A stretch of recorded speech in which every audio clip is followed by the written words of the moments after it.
Yo, what's good, people? It's MC Kaz, and 2020 has been a real perilous time. So we're just gonna drop a series of videos.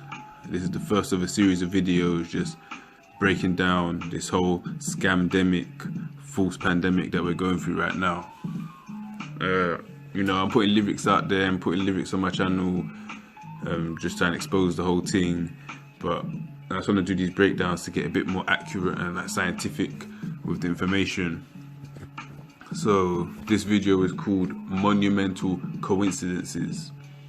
The title of this video is Monumental Coincidences, because it seems to be in these days and times that the general masses accept a series of events which would have to be extremely monumentally coincidental if they were to be just honest and earnest coincidences.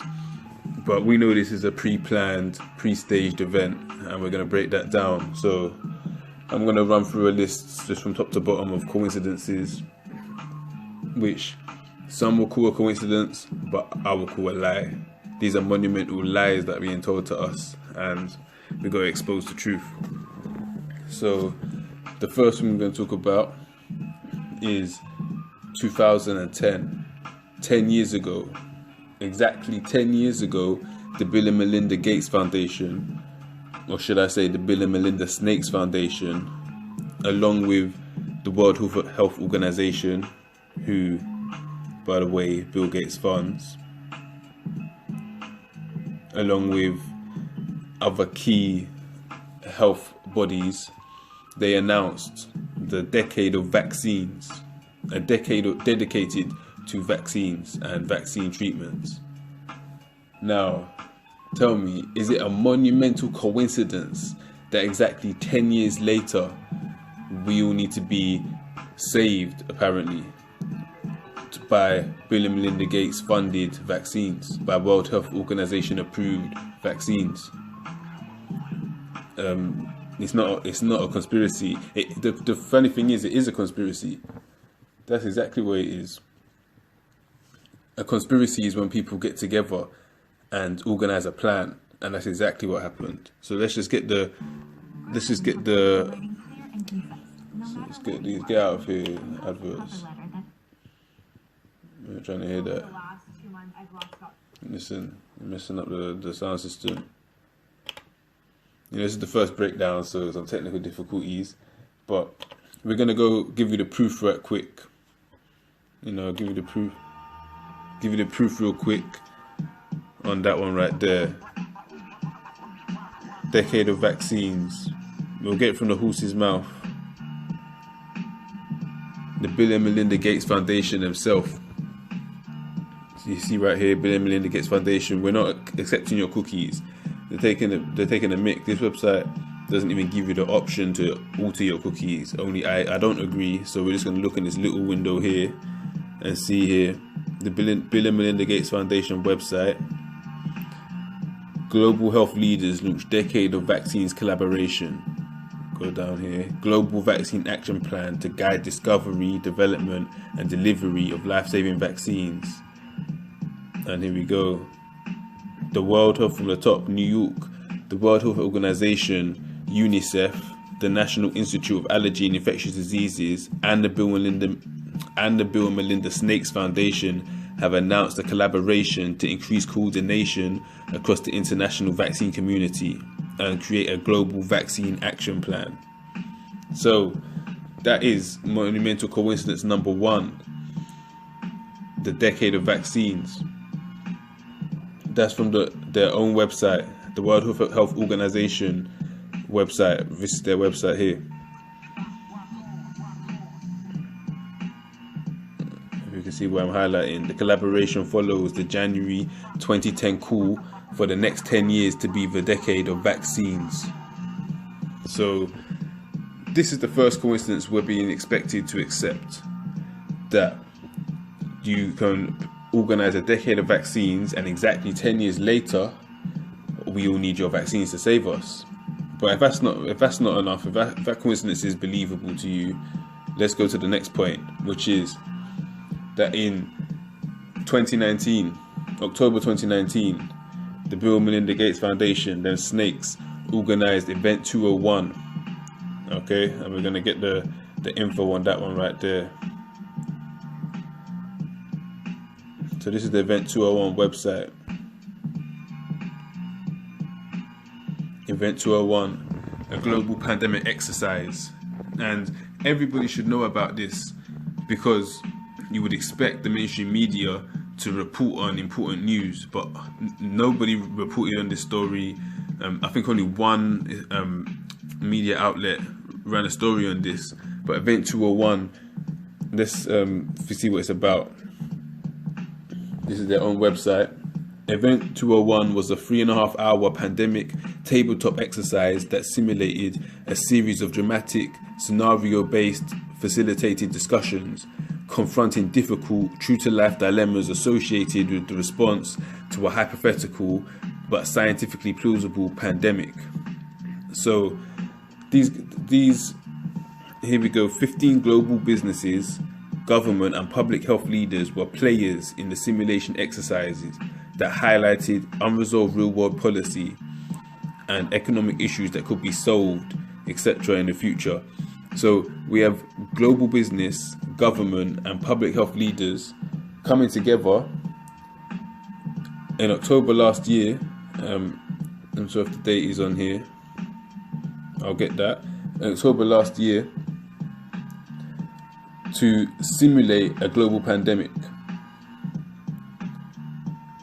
And which disease, which virus do you think they simulated?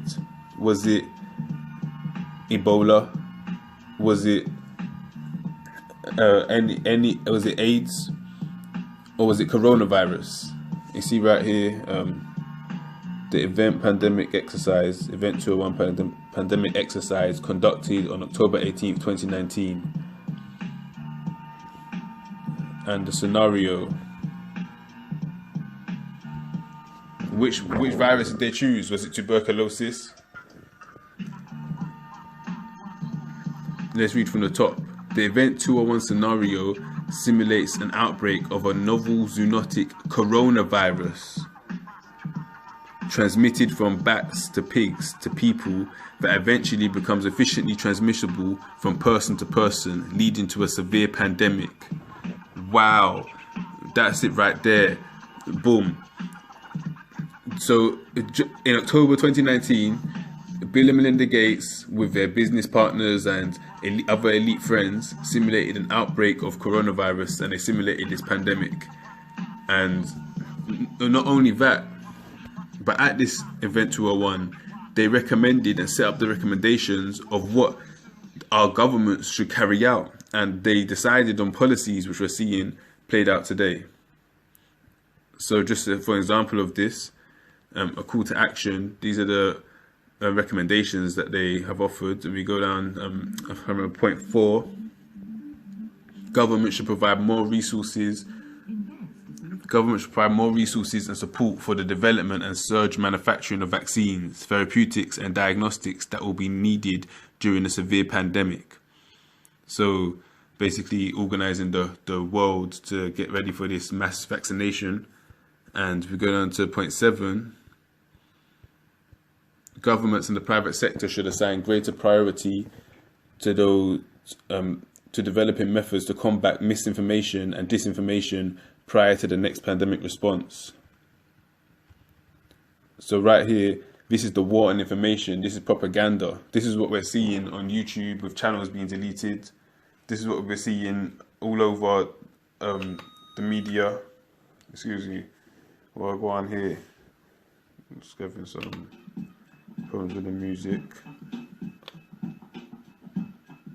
And the music meant to be a background, not a distraction. And we're gonna get it right. Hey, Tribe Called Quest. But yeah, let's just keep it moving. So this is the war on information. This is propaganda, and that's why when you go onto a Google search, when you search for anything that could be deemed conspiracy related, now you're only getting official sources. Now you're only seeing fact checks. people are being fired from their jobs, like NHS workers and professional virologists who are speaking the truth. So here's one of these fact checks, just real quick. And the reason I'm bringing this up is because we're expected to just accept these monumental coincidences.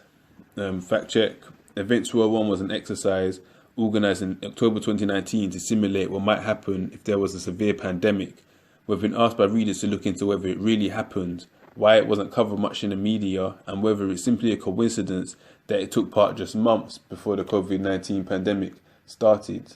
Scamdemic, as we know that it really is. The event was real, but the fact it took place just before the pandemic started doesn't mean that organisers had any secret knowledge, which has been suggested by some. So we're just expected to believe that they're just asserting the fact that it doesn't mean the organisers had any secret knowledge. How does the writer of this know that? The organisers said they ran the exercise because the world has seen a growing number of epidemic events. Wow, what great journalism and research there, that you ask the organiser about the allegations and then you take their answer and run it as the truth. And the final paragraph here: the specifics of the exercise should not be taken as predictions for the COVID-19 pandemic. And that's just complete foolishness to me. You know, we're expected to believe this.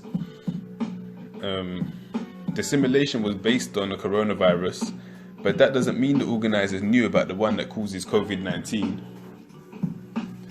So that's the main bulk of this video, that we're expected to believe proven liars about this. We got Anthony Falsely, and that's a key example. And that's going to conclude the first part of the video. Monumental coincidences. Check out the mixtape Perilous Times, you know, exposing this thing. Every day in the TV, let me remind you, trust Babylon. No, I'm not inclined to. Part 2 is going to come out soon. Just going to expose Anthony Falsely and Bill Snakes even more, and just demonstrate that we're expected to trust and give the benefit of the doubt to proven liars, and it's not that. So, you know, Bomb Babylon, and part 2 coming soon. Bless. So why does Bill Gates want you vaccinate me? Antichrist think you can do